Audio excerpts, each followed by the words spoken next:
The grand hall of the celestial accord hummed with a palpable, eager tension. Today was not just another day, not merely another execution. It was a spectacle, a reaffirmation of an order that had governed the galaxy for 1,000,000 cycles. Overseer Cthar, a being of formidable presence whose form shifted like liquid obsidian, surveyed the assembled dignitaries. His multifaceted eyes took in the sight of the most powerful entities from across the spiral arm, all gathered to witness the ultimate price of defiance. The chamber itself was a testament to the Accord's power, carved from the hyperdense heart of a collapsed star, a place where the very laws of physics felt like suggestions the Accord could choose to enforce or ignore. "We are gathered here," Cthar's voice boomed, not from a mouth but from resonant chambers within his chest, for a demonstration, a lesson in the natural hierarchy of the cosmos. The air shimmered with translated agreement, a chorus of clicks, hums, and psychic pulses from the hundreds of species present. The siphon clouds, beings of conscious gas and light, drifted near the vaulted ceiling, their colors shifting in patterns of anticipation. The crystalline chorus of Kairos, a single mind in 1,000,000 mineral bodies, refracted the chamber's light into dazzling, synchronized patterns. Even the elusive continuum weavers, who perceived time as a landscape to be walked, had deigned to send a single, flickering anchor point to observe. They were all here to see the end of the latest, and perhaps most arrogant, challenge to their reign, humanity. "Bring forth the specimen," Cthar commanded, a limb like polished granite gesturing towards the center of the chamber. With a deep, thrumming hum, a containment field activated, forming a perfect cube of crackling energy. Within it, suspended by invisible gravitic forces, was a human female. Her name was Lena Petrova, former commander of the Earth vessel Starlight Pioneer. Her ship had been intercepted on a mission of peaceful first contact. Her crew captured, her diplomatic overtures met with derisive scorn. Archon Zul, a hulking reptilian entity whose scales cycled through colors reflecting his mood, let out a guttural laugh that translated as a wave of contempt. "Look at it," he sneered, his scales flushing a deep, bloody crimson. A single, linear lifespan, a biological processor trapped in a sack of salt water and fragile bones. It dared to speak of equality. The assembled delegates buzzed with renewed vigor, a symphony of alien mockery. Sensory stalks extended, quantum scanners whirred to life, and psychic feelers reached out to taste the human's fear. "This creature," Cthar continued, his tone dripping with condescension, "believed its species deserved a voice in our eternal dominion. It spoke of adaptability and resilience, as if these were virtues we lacked. It failed to understand that our stability, our unwavering order, is the greatest virtue of all." Chief Researcher Silas, a being whose form was a tangle of articulate, glowing tendrils, slid forward. Her appendages danced across a holographic interface, pulling up streams of data. "The subject is physiologically unremarkable, Overseer. Carbon-based, oxygen-breathing. However, their neural pathways. There is a chaotic redundancy, a plasticity that is statistically anomalous. Their emotional spectrum is intensely volatile." She paused, a tendril flickering. "Shall we commence the procedure? The data could be fascinating." Warden Borvis, a mountain of bioarmor and augmented strength, slammed a fist the size of a small asteroid against the deck, the impact vibrating through the artificial gravity. "Enough scientific curiosity. Let us be done with this. Let its death echo through the void and warn any other fledgling races who might dream of challenging us."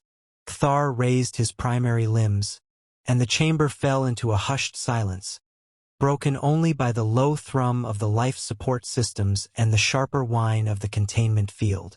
He focused his attention on the human in the cage. Lena Petrova of Earth, You have been found guilty of the highest crime. Existence contrary to the celestial accord. Your species' chaotic, expansionist nature is a pathogen in our ordered galaxy. Your termination today will serve as the final, unequivocal message to your homeworld, and to any other upstart civilization that dares to look upon the stars with ambition instead of subservience. Your punishment will be broadcast on all channels, a lesson in pain and futility. Inside the field, Lena Petrova lifted her head. Her face was bruised, her uniform torn, but her eyes, those peculiarly limited optical organs, were clear and focused. They were not wide with terror, nor downcast in despair.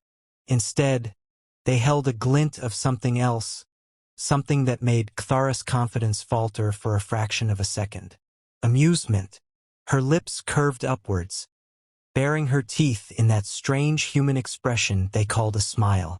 You know, Cthar, she said, her voice amplified by the chamber's acoustics, carrying a tone of wry conversation rather than pleading. You really do love the sound of your own voice. All of you do. You've built this entire civilization around telling everyone how magnificent you are.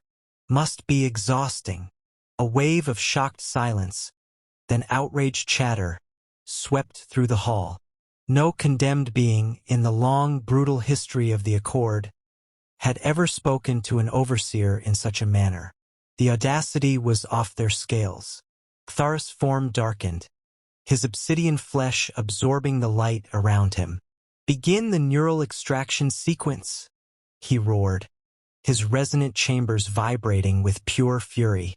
Let us see how long her insolence lasts when we are broadcasting the raw data of her agony to every corner of this chamber. Let her pain be a symphony for our guests. The containment field intensified, its light shifting from blue to a searing white. From hidden apertures in the floor and ceiling, slender, needle-like probes emerged, tipped with glowing energy. They hovered around Lena's suspended form, seeking the optimal points of entry into her nervous system. Lena did not struggle. She did not cry out. That infuriating, enigmatic smile remained etched on her face. She took a slow, deliberate breath, as if preparing for a meditation session, not a torturous death. Just remember, she said, her voice calm and projectional, addressing not just Cthar but the entire assembled galaxy of witnesses. You are making a choice here, a very specific, very final choice. Whatever happens next, you asked for it. You don't get to blame fate or circumstance. This is on you. As she spoke the last word, several of the more esoteric delegates registered anomalies. The siphon clouds momentarily lost cohesion, their colors stuttering. The continuum weaver's anchor point flickered violently. The crystalline chorus emitted a subsonic harmonic of disquiet. But the masters of the Accord, so assured in their technological and biological supremacy, dismissed it as background interference or the death throes of a primitive consciousness. They were, as Lena would later reflect, monumentally, catastrophically foolish. The probes engaged. There was no scream. Not at first. Lena's body arched slightly, her muscles tensing against the gravitic restraints. On the massive quantum screens that lined the chamber, her vital signs were displayed for all to see. Her heart rate, instead of skyrocketing in panic, remained steady, even slightly elevated as if in anticipation. Her brainwave activity showed complex, organized patterns, not the chaotic spikes of terror the assembly was accustomed to witnessing. Chief Scientist Silas watched her data streams, her tendrils moving in fascinated patterns. Fascinating. The subject's pain threshold is 47% higher than our highest projections. Her neurochemical response is atypical. It suggests a form of focused acceptance, not rejection, of the stimulus. Increasing neural stimulation to 40% above lethal parameters for a Class 12 lifeform. The containment field pulsed, the light within it becoming almost too bright to look upon. The air crackled with ozone and released energy. Lena's body shuddered violently, a tremor passing through her from head to toe. A thin trickle of blood escaped her nostril, tracing a crimson path down her lip. Yet, the sound that escaped her was not a sob of pain, but a low, guttural laugh. It was a sound that should not have been possible. It was a sound that carried notes of pity, of triumph, and of an ancient, weary knowledge.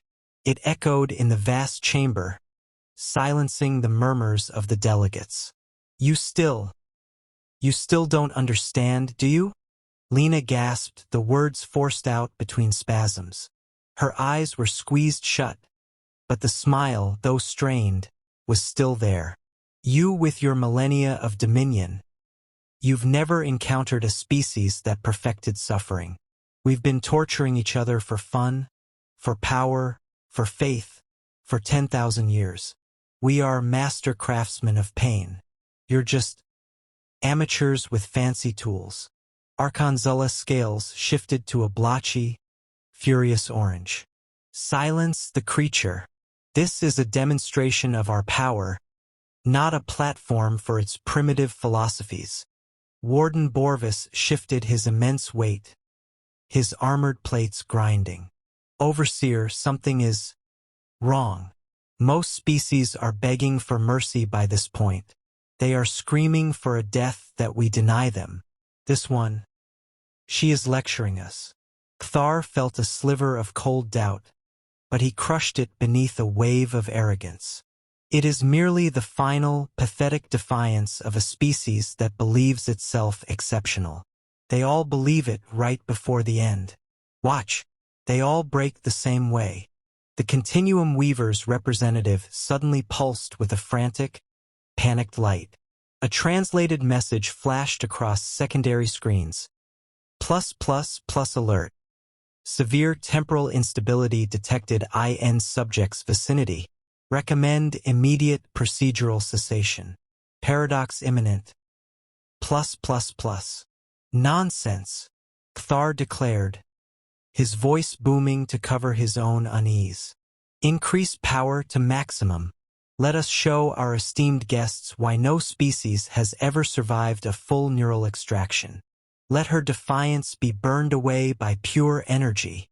The chamber's lighting dimmed as power was rerouted to the containment field. The probes glowed like miniature suns. Lena's body went rigid, every muscle locked in a rictus of agony. The laugh that tore from her then was different. It was louder, clearer, and it seemed to resonate on frequencies that vibrated in the bones and minds of every being present, regardless of their biology. It was a laugh of transformation, not defeat. More blood flowed, from her ears now her eyes. But those eyes, when they opened, were no longer just human eyes. They glowed with an internal golden light that no instrument in the chamber could classify or explain. "You want to know something funny?" she rasped, her voice somehow clear and strong despite the torment racking her body. "On my world, we have this old saying, what doesn't kill you makes you stronger." It's a cute little motivational phrase.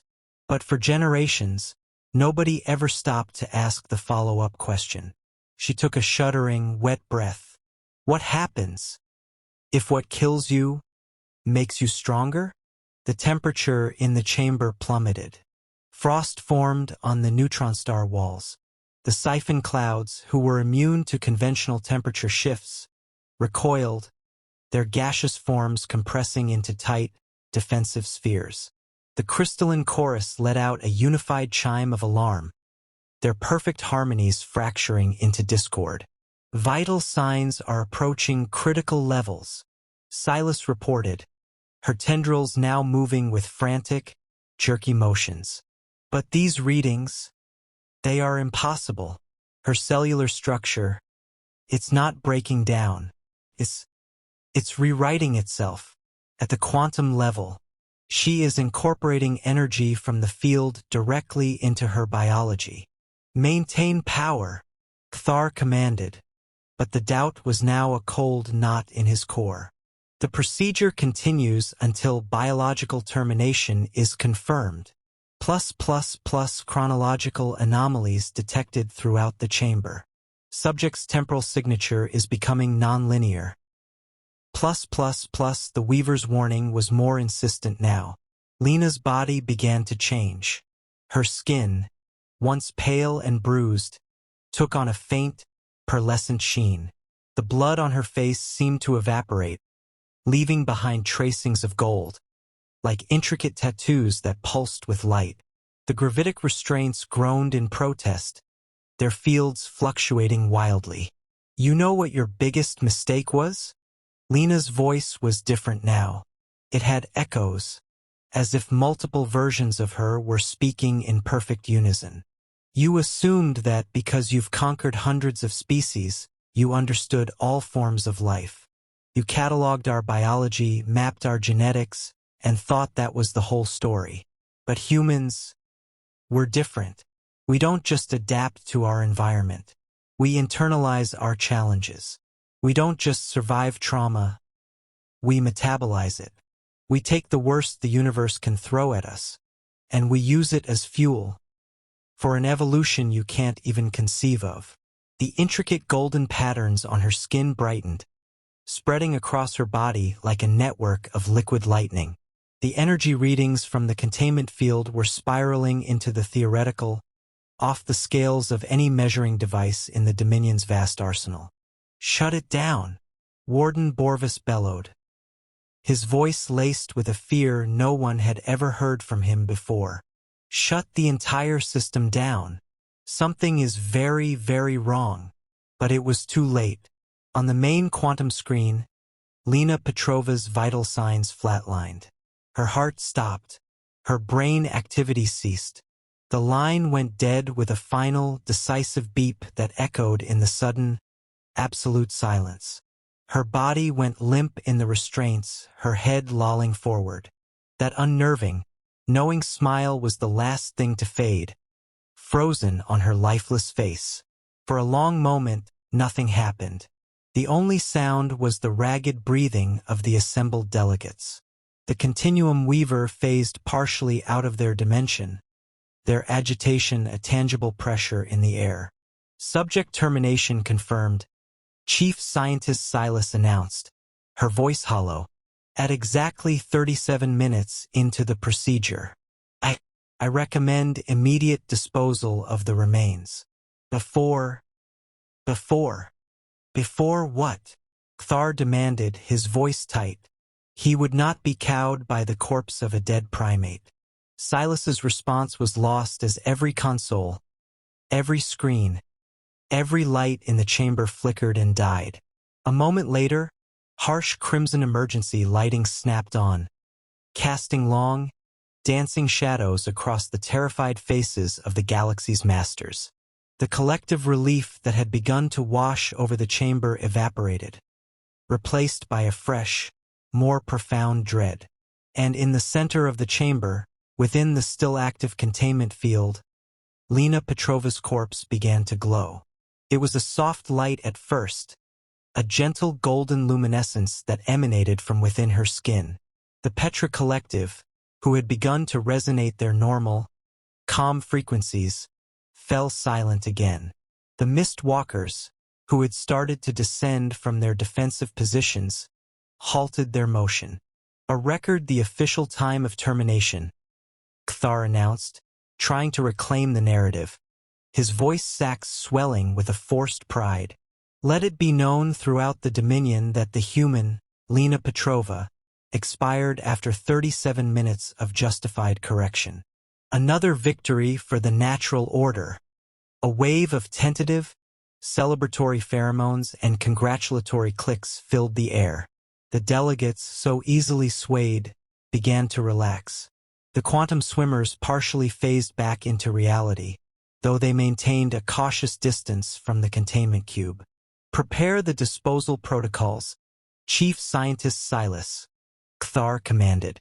"We shall atomize the remains and broadcast the particles across 7 different nebulae, as is our tradition." Silas's tentacles moved sluggishly across her now rebooted interface. Overseer, these post-mortem readings, they are unprecedented.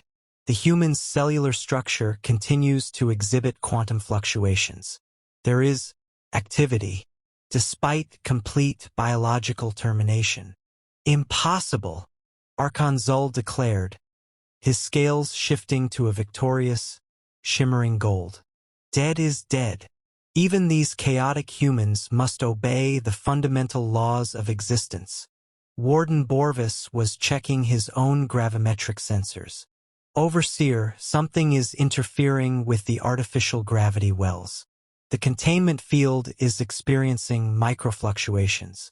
It's like something is pushing back. Meaningless technical issues, Cthar dismissed with a flourish of his limbs, though he could feel a cold sweat forming on his carapace. Begin the disposal sequence. I want this chamber sanitized before the victory feast. From recesses in the chamber floor, the disposal probes emerged.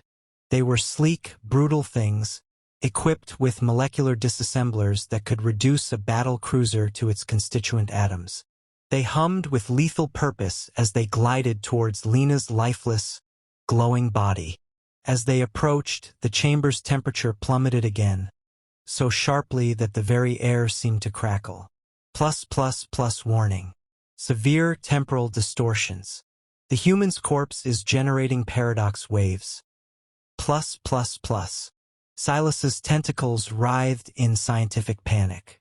The readings, they suggest her cells are rewriting their own history at the quantum level. But that's theoretically impossible. It violates causality. A high-pitched whine filled the chamber, rising in intensity until it was a physical pain in every auditory sensor. The disposal probes shuddered in midair. Then, simultaneously, their molecular disassemblers sparked, flared, and shattered into a million glittering fragments that rained down against the inside of the containment field. What trickery is this? Zul roared, his scales shifting to a warning, frantic red. No dead specimen has ever resisted disposal. The containment field's energy matrix began to fluctuate wildly, its colors cycling through the spectrum uncontrollably. And then, Lena Petrova's body levitated. It rose from the slumped position in the restraints, floating upright within the cube. The golden light under her skin intensified, pulsing in rhythm with a heartbeat that no longer existed. Activate evacuation protocols, Security Commander Dorn shouted, triggering his emergency beacon. All dignitaries must leave immediately. Now! But the massive, vault-like doors of the chamber sealed themselves with a final, thunderous boom that resonated with a sense of absolute finality. The mist walkers tried to flee through the ventilation shafts, only to find them blocked by shimmering, inexplicable energy barriers. This is merely a technical malfunction, Cthar insisted, his voice sacs quivering despite his attempt at confidence. The human is dead. Confirmed dead. This is simply residual energy being released from her cells. The crystalline chorus began to resonate at frequencies of pure, unadulterated terror. The human's quantum signature is expanding exponentially. It is as if death itself is being rewritten. Lena's body jerked violently. A sound like cracking porcelain echoed through the hall. Fractures appeared all over her skin, and from those fissures, a brilliant, blinding golden light poured forth, so intense it was painful to witness. The chamber's main quantum screens exploded in cascading waves of sparks, showering the lower tiers with shrapnel. Impossible! Silas shrieked, her tentacles knotting themselves. Her cellular structure is reconstructing itself. She is using elements that don't exist in our periodic table. She is drawing matter and energy from somewhere else. The artificial gravity wells began to fail completely. Delegates, their personal gravity stabilizers overwhelmed, started to float helplessly into the air, bumping into each other in a chaotic, weightless dance. The emergency sirens wailed, but their sound was distorting, stretching and warping into something that, horrifyingly, resembled human laughter. Still think humans are primitive? The voice was Lena Petrova's, but it echoed through the chamber from everywhere at once. Even though her lips had not moved, her body continued to hover, suspended by forces their science couldn't begin to comprehend. Kthar watched in abject terror as her chest suddenly heaved, arching upwards with a massive, shuddering intake of breath that should have been impossible. Her eyes snapped open. They were no longer human eyes, nor were they the glowing orbs from moments before. They were blazing portals of golden fire, windows into a forge where stars were born and died. The advanced gravitic restraints that had held her began to melt. They didn't just break or deactivate. They liquefied, turning into streams of shimmering, molten metal that did not fall. Instead, they orbited her body like the rings of a gas giant, weaving complex, beautiful, and terrifying patterns in the air. The human was alive. The human was dead. The human was something in between, something their science had never predicted, something their empire had never encountered in all its millions of years of existence. And she was smiling, that same infuriating, knowing smile. The moment Lena Petrova fully returned to life, every consistent law of physics in the chamber decided to take an indefinite vacation. 37 minutes, she announced, her voice resonating at frequencies that shouldn't have been possible for human vocal cords, frequencies that vibrated through space-time itself. You gave me 37 minutes to understand death from the inside out, to map its contours, to learn its language. How unbelievably thoughtful of you. The rings of liquid metal spiraled around her, forming shapes that were geometrically perfect yet visually nauseating, shapes that seemed to exist in more than 3 dimensions. Her skin rippled, not with muscle, but with contained stellar energy. Her hair floated around her head as if suspended in some invisible, gentle current. Lethal force authorized. Security Commander Dorn bellowed, his voice cracking. He slammed a massive fist onto a control panel. Activate chamber defense systems. From hidden compartments all around the hall, energy weapons emerged, particle beam projectors, plasma casters, disintegrator rays, all targeting the glowing figure in the center with enough combined firepower to vaporize a small planet. Lena laughed. The sound echoed not just in the chamber, but in dimensions the assembled delegates couldn't even perceive. It was the sound of cosmic amusement. You know what's fascinating? She mused, as if they were all having a pleasant chat. The weapons fired. Dozens of beams of incandescent death converged on her location in a microsecond, and stopped. The energy beams froze mid-air, a hand's breadth from her skin. They hung there, shimmering. Then, they writhed, transforming from lethal projectiles into swirling, harmless ribbons of pure light, weaving themselves into a complex, beautiful pattern that she casually gathered and wove into her floating hair like decorative streamers. The difference between a barrier and a doorway, she continued, is just a matter of perspective, and death isn't an end. It's a door. And you, with your lovely little torture session, just taught me how to pick its lock. The Mist Walkers, in a final act of desperation, tried to flee by converting their entire beings into their natural, non-corporeal gaseous form. Lena glanced in their direction and made a lazy, dismissive gesture. Instantly, the siphon clouds solidified, their ethereal forms freezing into beautiful, intricate sculptures of shimmering crystal, their expressions locked in a silent scream of eternal horror. Impossible! Chief Scientist Silas's tentacles were a tangled mess of panic as she frantically tried to analyze the impossible data flooding her screens.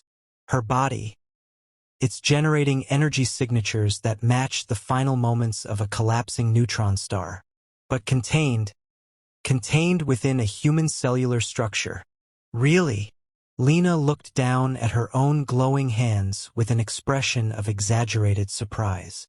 Is that what this is? Feels different to me.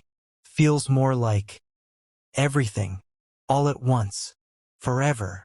Archon Zul, his scales shifting through colors that had never existed before this moment, drew himself up to his full, imposing height. In the name of the celestial dominion, I command you to cease this violation of natural law. Lena turned her golden gaze upon him. She didn't speak. She just looked. And as she did, Zul's magnificent, color-shifting scales instantly transformed. They morphed from living tissue into solid, inert precious metals. Gold, platinum, iridium. The immense new weight was instantaneous and catastrophic. With a cry of shock and pain, the mighty Archon crashed to the chamber floor, pinned down by the sheer mass of his own now metallic hide. Natural law? Lena floated closer to him, her form trailing motes of stardust that hung in the air like fireflies. You claim to understand natural law, yet you never once questioned why humans were the only species you ever encountered who invented 1,000 different religions, 100 different philosophies about what happens after we die. You thought we were just making up stories to comfort ourselves in the dark. We weren't just making them up. We were remembering. We were preparing. We've been psychically, spiritually, and biologically preparing for this moment since the first of our ancestors looked up at the stars and wondered, what happens after? The quantum swimmers, in a last-ditch effort, tried to escape by phasing completely out of their current dimension, hoping to lose her in the infinite layers of reality. Lena simply snapped her fingers. There was a sound like reality tearing, and the swimmers were violently yanked back into normal space, their elegant, multi-dimensional forms brutally compressed into impossible, Klein bottle-like shapes that writhed in silent agony. The best part, Lena continued, her tone almost conversational as chaos erupted around her, is that I'm not even the first human to figure this out, not by a long shot. Have you ever heard of Jesus, Lazarus, Osiris?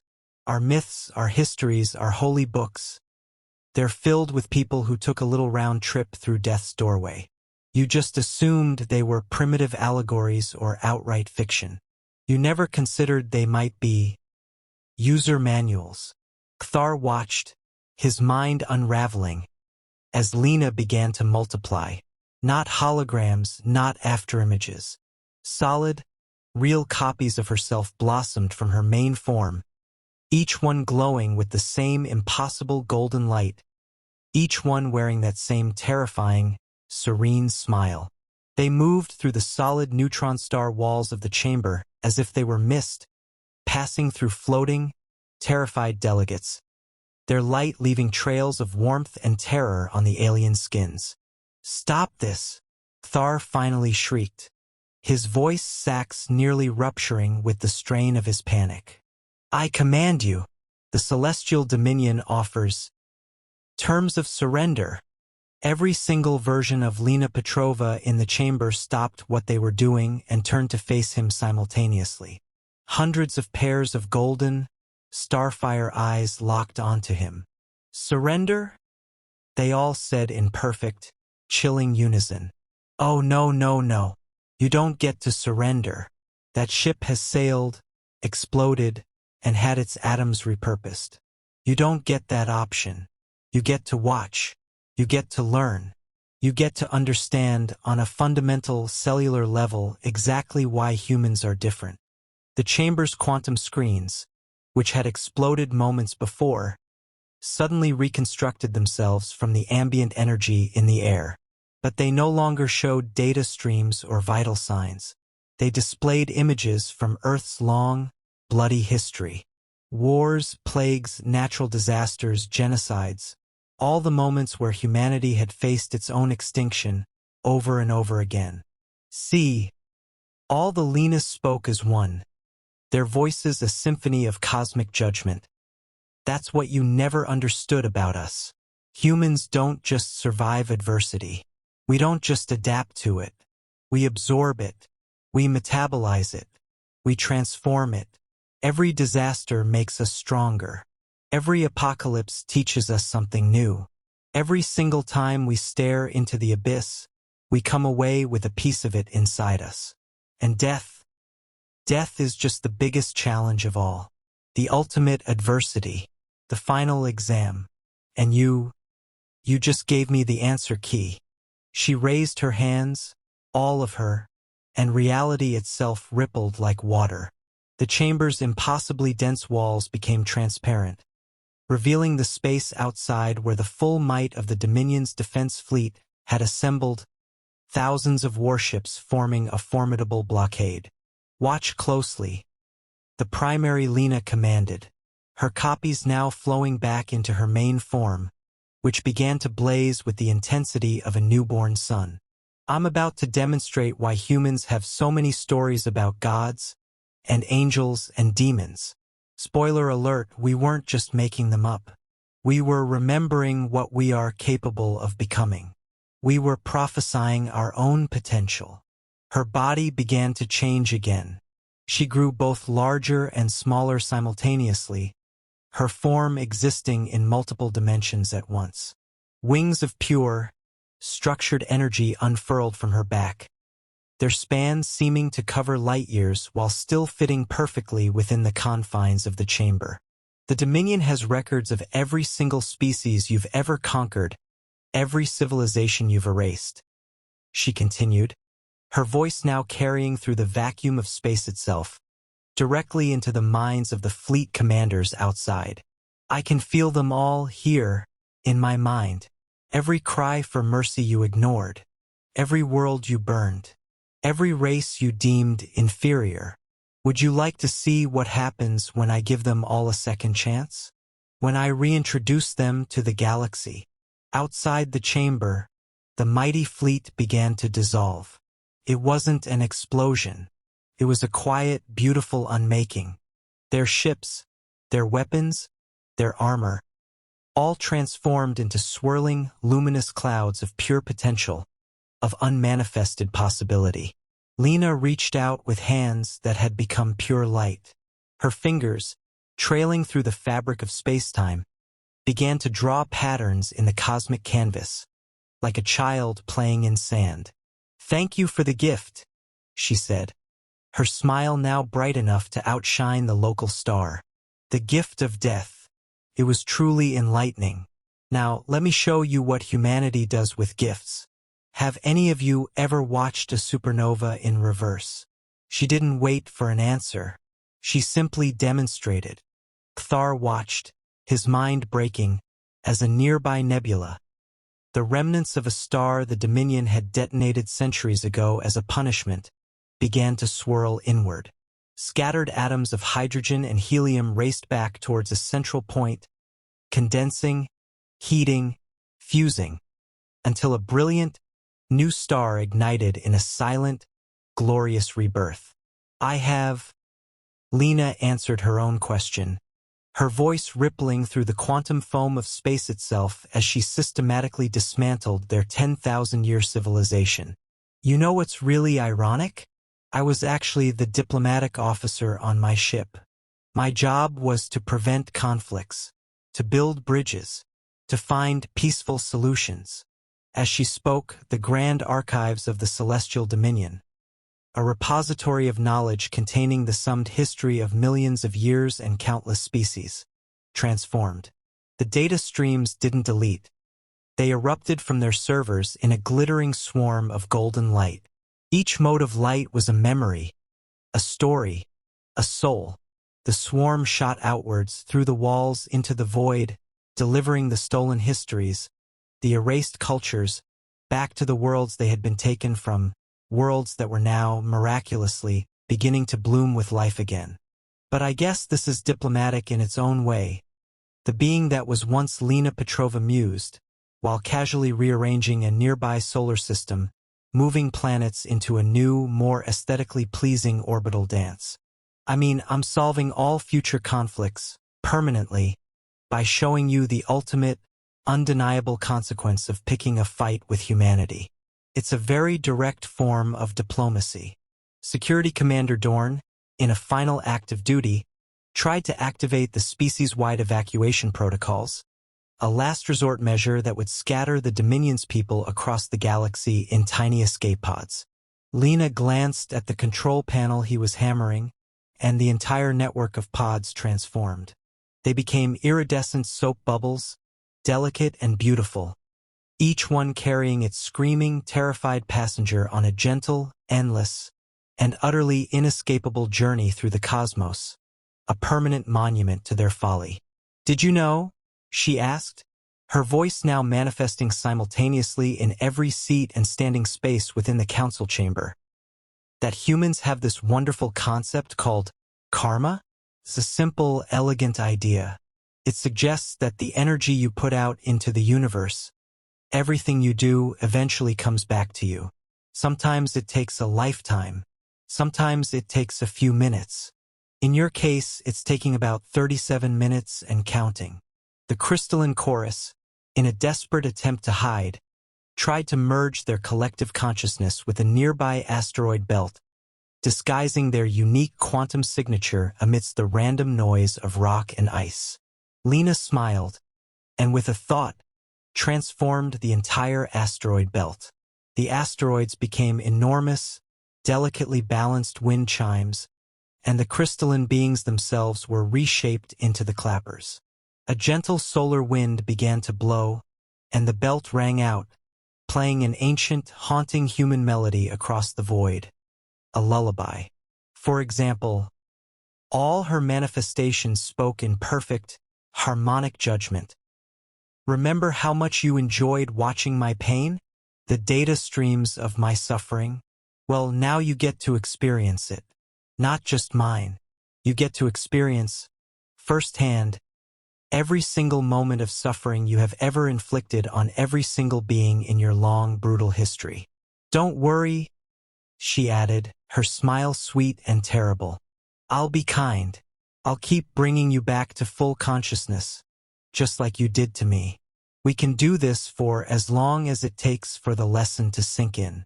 An eternity sounds about right."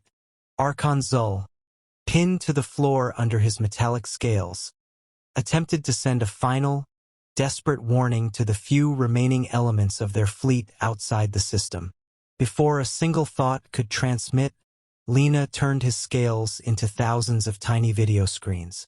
Each one displayed, in vivid, agonizing detail, the final moments of a different species the Dominion had exterminated over the millennia, their silent screams a condemnation more powerful than any weapon. "Oh, and speaking of warnings," Lena said, pirouetting gracefully through space, her motion trailing entire star systems behind her like ribbons. "Those primitive human emotions you mocked? They're fantastic, really. Rage gives you focus. Vengeance gives you purpose. And spite is just the most wonderful motivation. It's what makes you get out of bed in the morning and decide to reshape reality just to prove a point." The Continuum Weavers tried one last, desperate gambit. They pooled their remaining energy, attempting to trigger a massive temporal paradox, an event that would erase the last hour from the timeline entirely, creating a reality where Lena Petrova had never been executed. It was a suicidal move, but they were beyond caring. Lena saw the paradox forming, a tangled, destructive knot in the timeline. She reached out and caught it in her hands as if it were a soap bubble. She brought it to her lips, blew on it gently, and the paradox untangled, reforming into a perfect, stable temporal loop. A loop that forced the Weavers to relive, from the perspective of their victims, every single extinction event they had ever facilitated, for eternity. "But my favorite human emotion," she continued, while casually juggling 3 newly formed black holes as if they were mere toys, "is satisfaction. The pure, simple, unadulterated joy of a job well done." She began to sing. It was not a song with words, but a song of pure meaning, of physics and emotion woven into a single, cosmic melody. The sound washed over the broken chamber, over the transformed fleet, over the entire sector. And as it did, the supernovas they had watched in reverse now ran forward, but gently, their energy nurturing new worlds. The harmony of her song restored extinct species to their homeworlds, their populations blinking back into existence, confused but whole. The rhythm of it reorganized the galaxy itself, pushing stars into new, more stable configurations, according to some grand, beautiful design that only she could perceive. Here's a fun game. The celestial being that was Lena announced, creating a throne for herself out of condensed starlight and the lingering fear of the Dominion. Every time one of you tries to escape or fight back, or even think a hostile thought, I'll introduce you to a new aspect of humanity you never bothered to understand. Let's start with our talent for innovation. Chief Scientist Silas, in a final, futile act of defiance, tried to send a compressed data burst containing every reading, every warning to other galaxies, to any civilization that might one day face humanity. Lena intercepted the transmission. She unraveled the complex data stream, read it in a nanosecond, and rewrote it. The warning became a detailed, step-by-step recipe for a human comfort food, chocolate chip cookies. She then proceeded to bake them, using the intense heat of several collapsing stars as her oven, the scent of fresh-baked cookies somehow permeating the vacuum of space. "Would anyone like a cookie?" she offered, holding out a tray of the impossible treats to her terrified, captive audience. The delegates could only stare in mute horror. "No? More for me, then. Although, technically, I don't need to eat anymore. I just think they smell nice. It's a good memory." The last remnants of the defense fleet, those few ships that had managed to avoid the initial unmaking, tried to initiate a self-destruct sequence, preferring a clean end to whatever she had planned. Lena turned their simultaneous, planned explosions into a galaxy-wide firework display. The silent detonations blossomed into brilliant, colorful shapes, flowers, animals, intricate geometric patterns, and at the heart of each explosion, written in burning plasma, was a simple message. "Humanity says hello. Wish you were here." "You know what the really funny part is?" she asked, while absent-mindedly creating a new, stable form of matter that physically expressed complex human emotions like nostalgia and wistfulness. "I'm actually being nice. Some humans, if you'd done this to them, would have just ended you. Permanently. Snuffed your entire species out of existence with a thought. But where's the lesson in that? Where's the growth? The redemption? The final resort, the emergency quantum beacon, was activated. It was a weapon of last resort, designed to sacrifice the entire species of whoever triggered it, converting their collective life force into a wave of absolute nothingness that would erase the target from all of reality. It was the Dominion's final, most terrible secret. The beacon flared, a wave of anti-existence rushing towards Lena. She sighed, a sound of mild disappointment. She caught the wave of nothingness in her palm, looked at it, and then blew on it gently, as one would blow on a dandelion puff. The wave crumbled into a fine, golden dust. The dust then swirled, organizing itself into billions of tiny, perfect replicas of human art throughout history. The Venus de Milo, Van Gogh's Starry Night, the cave paintings of Lascaux, all floating in a cloud around her. "Consider this a teaching moment," Lena declared, now conducting an orchestra made of solar winds and the gravitational waves of orbiting pulsars. Lesson 1. Humans are really, really good at turning traumatic experiences into strength. It's our specialty. Lesson 2. We have excellent memories. We don't forget. Ever. Kthar, the once proud overseer, now a broken shell of his former self, floated in the zero-gravity chaos. He gathered the last dregs of his will. By the authority of the Celestial Dominion, I... Oh, that reminds me. Lena interrupted, snapping fingers that had become pure, conceptual light. The celestial dominion is hereby reorganized. Effective immediately. It is now a traveling theater company.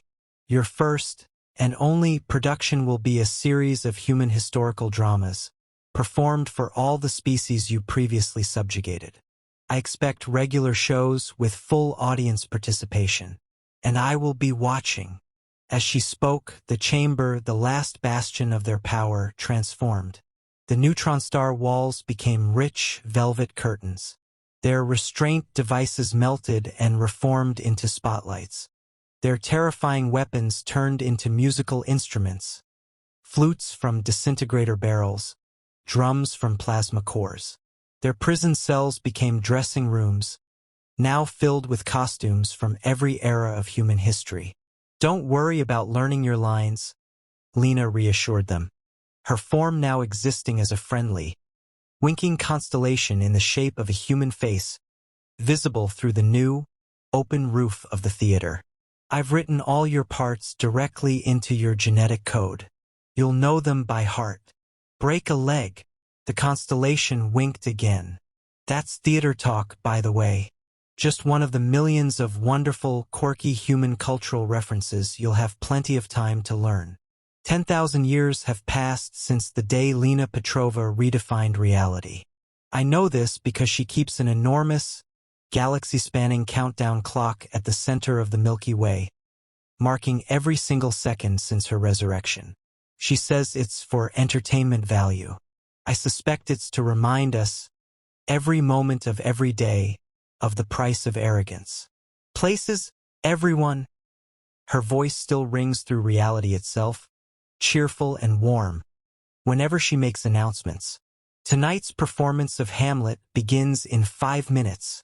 Remember, Cthar, you're playing Polonius this cycle. Try not to overact this time. The former Archon Zul, now our theater company's permanent costume designer, helps adjust my ceremonial robes. His scales are still permanently metallic, but they catch the light of the staging area, a space that was once our primary military command center, in a rather beautiful way. You know what the worst part is? I whispered to him as we prepare for our 10,000th performance. She was right about humans all along. We should have just accepted their offer of friendship when they first reached out to us. A form of pure, gentle golden light manifests beside us. These days, Lena tends to appear as a being of energy wearing a stage manager's headset and carrying a clipboard made of condensed stardust. Spoiler alert! She winks, and several nearby stars flare in perfect harmony with her gesture. That's actually the plot of next week's show. I'm calling it The Greatest Diplomatic Failure in Galactic History. A musical comedy in 3 acts. The audience files in. They are representatives from every single species we once conquered, now thriving, vibrant civilizations again, thanks to Lena's intervention. They've developed a particular fondness for our performances, especially the comedies. There's nothing quite like watching your former oppressors, their terrifying might entirely gone, trip over their own appendages while attempting to perform human slapstick routines from the 20th century. But here's the real twist, the thing that keeps me awake during our designated rest periods, not with terror, but with a strange, quiet wonder. We are actually enjoying ourselves. The sheer, pants-wetting terror faded centuries ago, replaced by a slow dawning, then genuine appreciation for human art, for human stories, for the sheer, chaotic, beautiful creativity of their species. Lena's punishment, her terrible, creative vengeance, turned out to be the greatest gift any of us had ever received, though none of us deserved it. Think fast, Lena calls out, tossing me a script that materializes from thin air. Next month we're doing a special. Every species in the galaxy is contributing a story about their first contact with humanity. We're calling it The Day the Universe Learned to Laugh. The script's pages aren't paper. They are made from crystallized time, and they show scenes from alternate realities, from countless might-have-beens. In some, we accepted human friendship from the start, and our combined civilizations explored the cosmos in peace. In others, we fought even harder, and were met with a final, quiet end. The outcomes vary, but one constant remains in every single timeline, in every single crystal page. Humanity never stays down. They never accept defeat. They never, ever stop evolving. You want to know the funniest thing? Lena asks, her tone suddenly serious as she adjusts the very fabric of reality around our stage, making sure the acoustics are perfect for tonight's soliloquy. Death taught me something important during those 37 minutes. Something I don't think I could have learned any other way. Every living being, every conscious thought is connected. We are all part of a single, vast cosmic tapestry. All that suffering you caused, all that pain you inflicted, you were only ever hurting yourselves. You were fraying your own connection to the whole. She waves a hand, and the theater's walls become transparent, revealing the transformed galaxy beyond. Where our empire once enforced rigid, sterile order, now countless civilizations flourish in a beautiful, chaotic, creative dance. Art, music, and stories flow between the stars like rivers of light, connecting worlds in a web of shared experience. That's why I chose this punishment, she continues, her form shifting through various human historical figures as she speaks. A Shakespearean actor, a Broadway director, a tribal storyteller. Not for revenge, but for redemption, for all of us. Every play you perform, every story you tell, every laugh you share with your audience. It helps heal the wounds. It mends the tapestry. It reminds everyone, including you, that life is better as a story shared among friends than an empire built on fear. The house lights, created from the gentle, warm glow of newborn stars, begin to dim. I take my place on the stage, the familiar lines etched into my very soul. And I realize something, a thought that would have been utterly unthinkable 10,000 years ago. I am grateful. I am grateful that we failed to destroy humanity. I am grateful that Lena Petrova, in her infinite and terrifying creativity, showed us a better way. Oh, and Kthar. Lena's voice echoes softly in my mind as the curtain prepares to rise. Remember when you asked me, about 9,000 years ago, if I'd ever forgive you? I freeze, the memory of that desperate, whispered question surfacing from the depths of time. Today's the day, she announces, her voice cheerful. Consider this your graduation. Congratulations. You've all officially learned your lesson. The sentence is served. You are free to go. Back to governing the galaxy, if that's what you still want to do. The curtain rises. The audience, a sea of happy, expectant faces from 100 worlds, waits. My fellow performers, the former masters of the galaxy, look at each other in stunned silence. The choice is ours. We could reclaim our old ships, our old titles, our old empty power. Well, Lena asks, manifesting simultaneously in every single seat of the theater, her golden light reflecting in 1,000 different eyes. What's it going to be? Your old empire? Or places for tonight's show? Without a single moment of hesitation, every member of the former celestial dominion speaks in perfect, joyful unison. The show must go on. Lena's laughter, a sound that once heralded the end of our world, now cascades through dimensions, a symphony of pure, unadulterated joy. Now that, she declares proudly, taking her place in the lighting booth, is the most human thing you've ever said, and so we perform, not because we are forced to, but because we choose to.